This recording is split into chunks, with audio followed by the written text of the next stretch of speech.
Is the mic on? Now it is. Okay, folks, we're ready to roll. All right, good morning, everybody.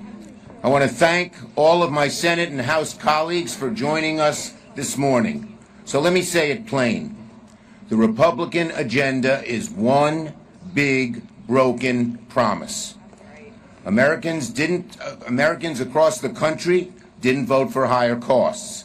They didn't ask for endless chaos, and they certainly didn't sign up for rampant corruption. Yet Republicans are doubling down on their failed agenda.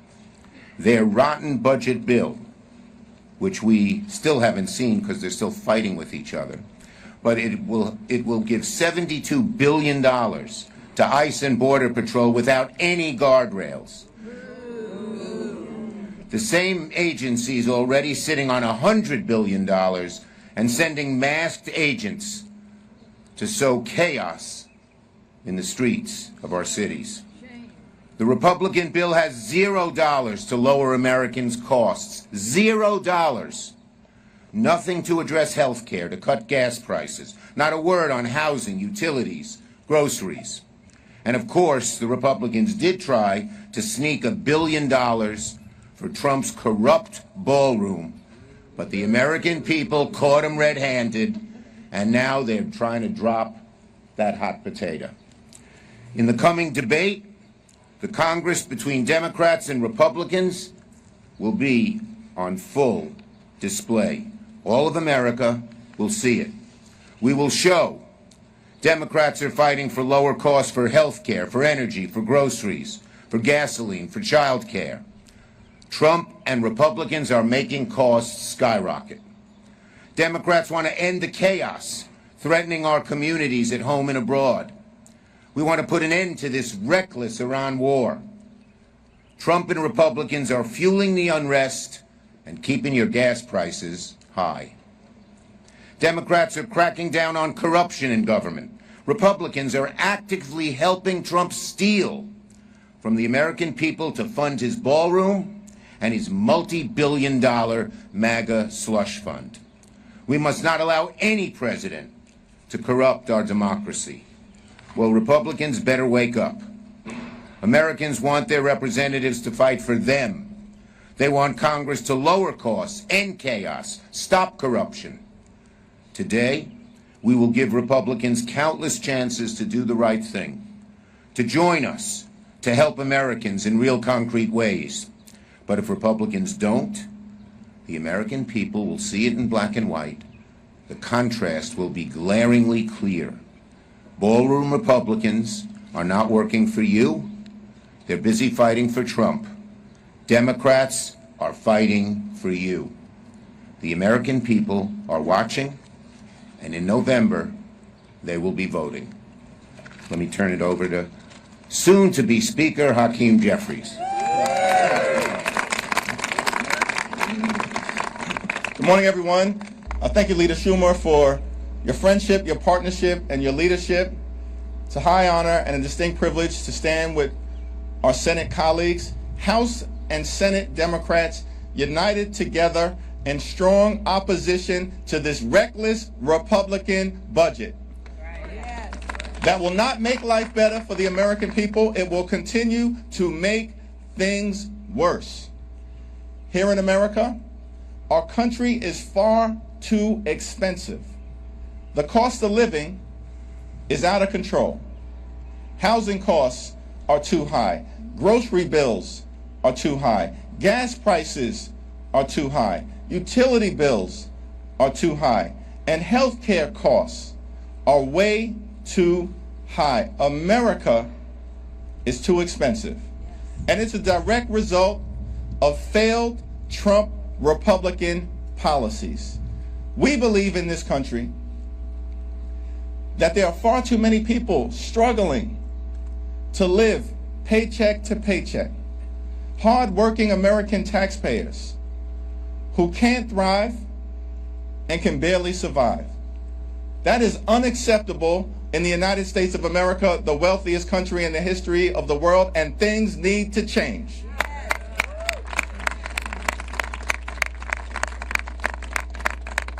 Democrats believe that in this great country of ours, when you work hard and play by the rules, you should be able to live an affordable life, a comfortable life, and the good life. We believe that in this country, every single American should be able to afford to go see a doctor when they need one. That in this great country of ours, access to high quality and affordable health care can't simply be a privilege available only to the wealthy, the well-off, and the well-connected. Access to high quality and affordable health care should be a right available to every single American. And that's what we're going to continue to fight hard to bring about.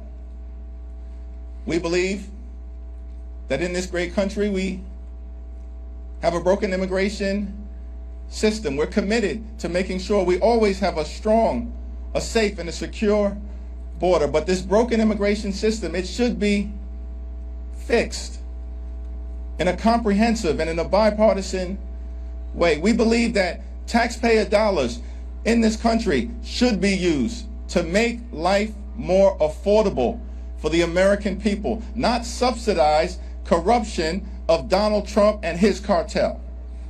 That taxpayer dollars should be used to make the lives of everyday Americans more comfortable, more affordable, give them the ability to experience a middle-class life and beyond.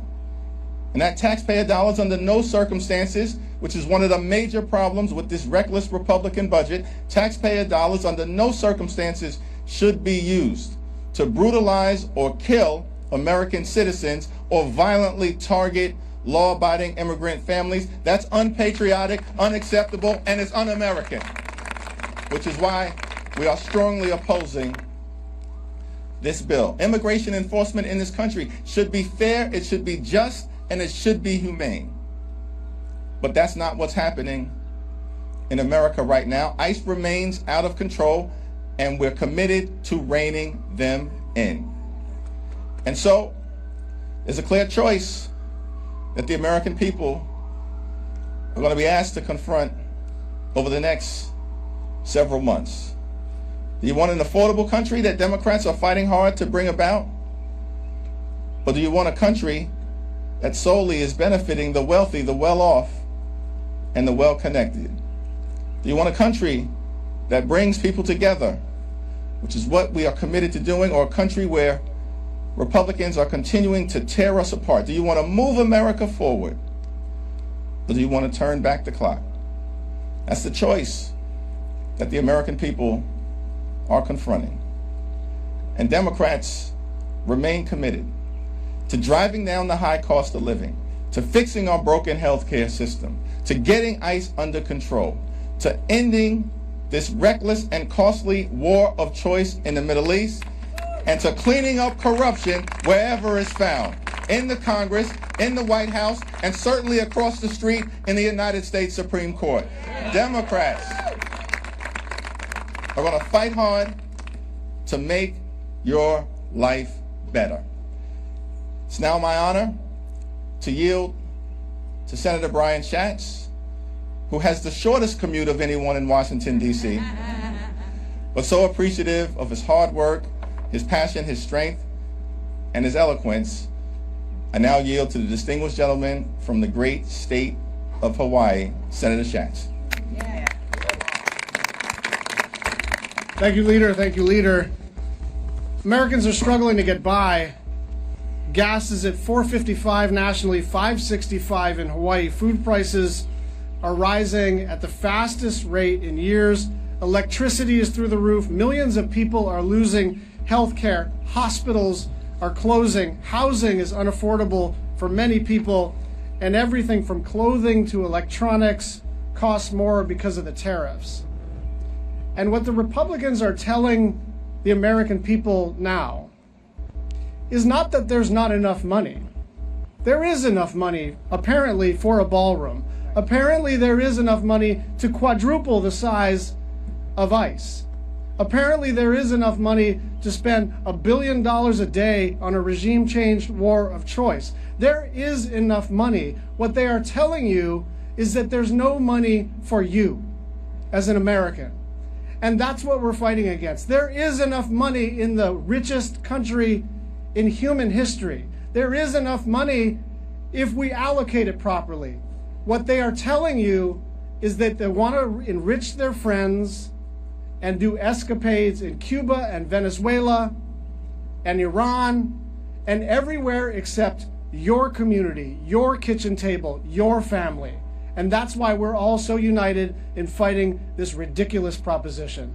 I am now pleased to yield to my good friend, Representative Clark. Thank you so much. Thank you. I am so proud to stand with these Democrats because they're standing with the American people.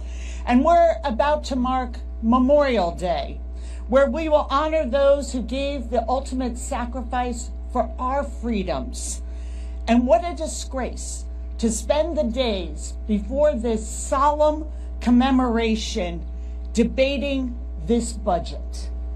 This budget that puts over $70 billion into ICE, that is promoting and funding a gilded ballroom, and is putting together a slush fund for allies of the president.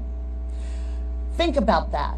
Going into Memorial Day, funneling billions of dollars into a violent paramilitary force, handing taxpayer money to a militia that acts in our neighborhoods as judge, jury, and even executioner. Alex Preddy, Renee Good, killed in cold blood, in broad daylight, not because they posed a threat to our security, but because they were exercising their fundamental freedom to protest. Republicans promised the American people their deportation would be about the worst of the worst. Instead, we've seen communities of law-abiding people be terrorized by their own government. They've witnessed the kidnapping and brutalization of their neighbors. And this week, we're seeing the GOP do everything in their power to fund ICE, while doing nothing for the mom that I met recently. She makes a good income, but between childcare, her mortgage, and student loan payments, when her husband lost his job, they are simply not making it. He is now selling plasma to make sure that they can make their budget work. And we know that we have to do better by the people of this nation. And we know that what is being put before them is not only are we going to fund ICE to control and terrorize law-abiding citizens, but they are going to be asked to pay for it with their health care, with their kids' school lunches, with Medicare, with Medicaid, with cuts to medical research, and even the elimination of veterans' benefits. So this weekend, when we are hearing the nice tributes from our Republican colleagues, salutes to the service and our veterans, and of our veterans, our fallen heroes, and our military families, I refer them to the oft-quoted President Kennedy. The highest appreciation is not to utter words, but to live by them. Honoring the fallen means rejecting this investment in terror. Let's vote to invest in the working people of this country and create a future that is worthy of our heroes' sacrifice. And now it is my pleasure to invite to the podium another champion in this fight for working Americans, Senator Alsobrooks from Maryland. Well, the president has finally done it. We've always known that he did not care about the American people and our rising costs, but now he has finally said the quiet part out loud. When questioned about the financial well-being of Americans, he responded, and I quote, "I don't think about Americans' financial situation." And the truth of the matter could not be any clearer. He could give a rat's ass about the American people or about our rising costs. Over the last year, the president and this administration have engaged in a tremendous smash and grab, enriching themselves, enriching his family, enriching his allies. They have loot hanging all out of their pockets. They have enriched themselves so much. Yet yesterday, the average gas price in Maryland hit $4.46. The cost, we understand, of keeping a roof over your head and food on your table continues to rise. And this is as bad a time as any one of us can ever remember. The expense, the growing pile of bills on the kitchen table, the people who wake up each morning and go to work and come home each day, 2 and 3 jobs at a time to make ends meet, and they're seeing that things just don't add up for them. And this is the same story all across our nation. I'm hearing it every day from Maryland residents. You know, I've always loved to go to Wegmans. I go there, in fact, every week to do my grocery shopping, but over the past year, I have to tell you, it has taken me an hour to an hour and a half just to make it through the grocery store, as my neighbors are stopping me and saying how distressed they are about the clear understanding they have that their government does not care about them, about whether they could afford the cost of groceries that continue to rise. The truth of the matter is that Americans across our nation are anxious. Families are forced to think about ways to cut back on expenses on the one hand to afford bills on the other. And all of us in Congress here have a moral obligation to think about the people we represent. Yes.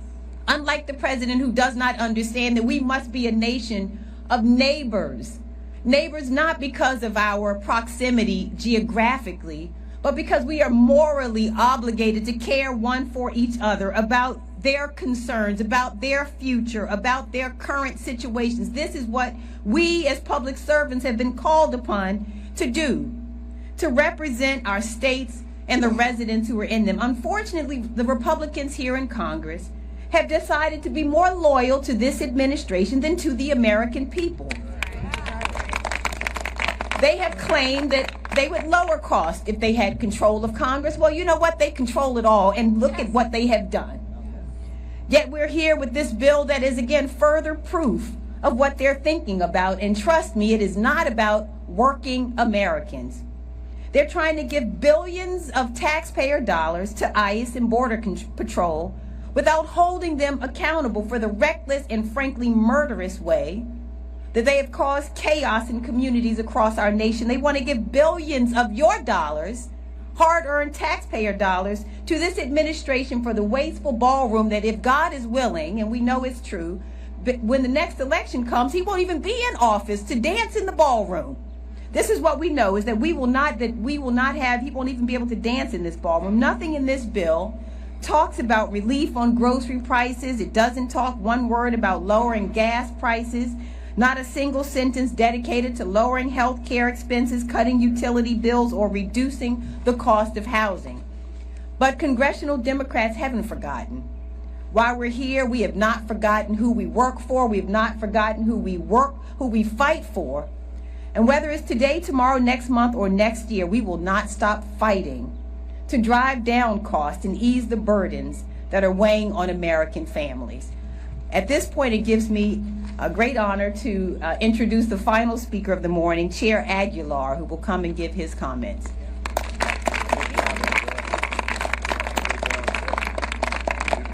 Thank you, Senator Alsobrooks. Good morning. Americans were promised lower costs on day one. They were promised lower inflation. They were promised lower utility bills. And what have Republicans delivered? The highest gas prices and inflation in years, multiple new wars, massive cuts to health care and food assistance, and now $70 billion in taxpayer dollars to an out-of-control ICE without any reforms in place to stop them from terrorizing people. In my own community in San Bernardino, the place that I grew up and I'm proud to represent, I've seen the lasting impact of the violent immigration agents can have on innocent families. In August, my constituent Martin Rascone, a U.S. citizen, was lucky enough to survive a terrifying incident where masked federal agents fired multiple shots at his car. All of their windows were shattered, broken glass was everywhere, and Martin's family thought they were under attack. During this unlawful stop, agents refused to show their identification, and the police and the family was so scared for their lives, they called 911, their local police. They didn't know who these masked agents were, and they called the only people who they trusted, local law enforcement. Thankfully, no one was physically hurt, but this day could have ended very differently. And as our colleagues in Minnesota and across the country know, for many innocent individuals, it cost them their lives. Martin and his family and too many others have been traumatized for life and continue to experience the fallout.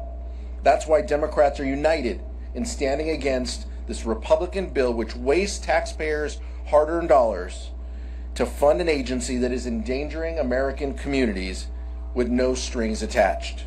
Instead of investing even more in this brutal mass deportation machine, Republicans should be doing everything that they can to lower costs like they promised. If they don't, Democrats will when we take back the majority.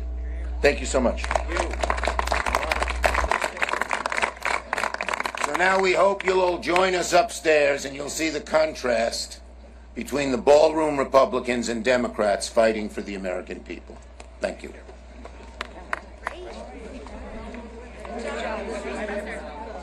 Brian. I'm glad you asked.